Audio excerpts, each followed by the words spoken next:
7h, 9h, Europe 1 matin. 8h-10 sur Europe 1. Merci d'être avec nous. Il est l'heure de retrouver l'édito politique du jour avec Jean-Christophe Buisson. Bonjour Jean-Christophe. Bonjour Alexis, bonjour à tous. Journaliste au Figaro, et ce matin vous vouliez nous parler des ambitions contrariées de Sébastien Lecornu. Oui, mais auparavant je voudrais faire un petit détour par le cyclisme au lendemain de la fin du Tour de France, parce que la politique c'est parfois un peu comme le vélo de haute compétition. Ouais. Si vous voulez vous échapper du peloton et affirmer des ambitions de victoire, il faut le faire au bon moment. Ni trop tôt, ni trop tard, au bénéfice d'une préparation minutieuse et discrète, en jouant si possible au maximum l'effet de surprise et avec la certitude que vos coéquipiers vont vous épauler efficacement. Le problème, c'est que tout cela ne suffit pas toujours. Il y a toujours les conditions extérieures, les impondérables, le diabolique détail non prévu, le caillou tombé du ciel dans la chaussure pourtant bien fermée.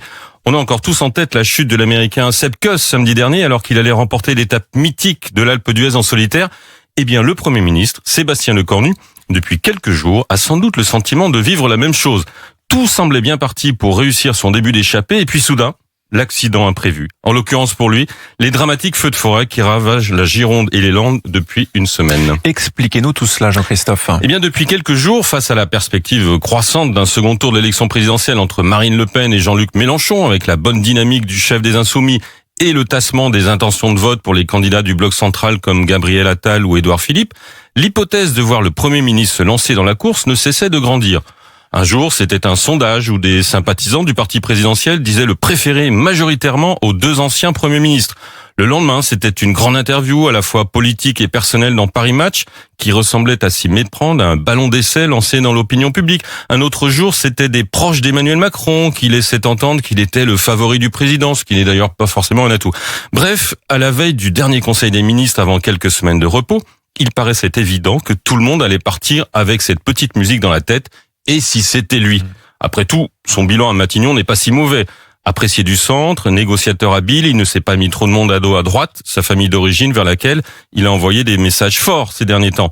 Ainsi, quand il a annoncé saisir le Conseil constitutionnel après le vote de la loi créant un droit à l'aide à mourir, ou quand il a tout fait contre la volonté de sa ministre de la Transition écologique pour éviter un débat à l'Assemblée sur une mesure de la loi d'urgence agricole liée aux pesticides dont beaucoup de députés de gauche demandaient la suppression. Oui, d'ailleurs, la ministre en question, Monique Barbu, en avait été affectée au point de proposer sa démission que le président de la République avait finalement refusé. Oui, c'était mercredi dernier. Et une des raisons pour lesquelles elle avait accepté de rester était le fait que les incendies prenaient une telle ampleur que tout abandon de poste en ce moment crucial n'était pas concevable.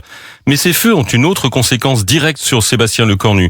D'abord, ils ont éteint toute attention de l'opinion publique ou des médias sur ses éventuels désirs d'Élysée. Quand un tel drame se produit, tout le monde se désintéresse de ce type d'initiative personnelle.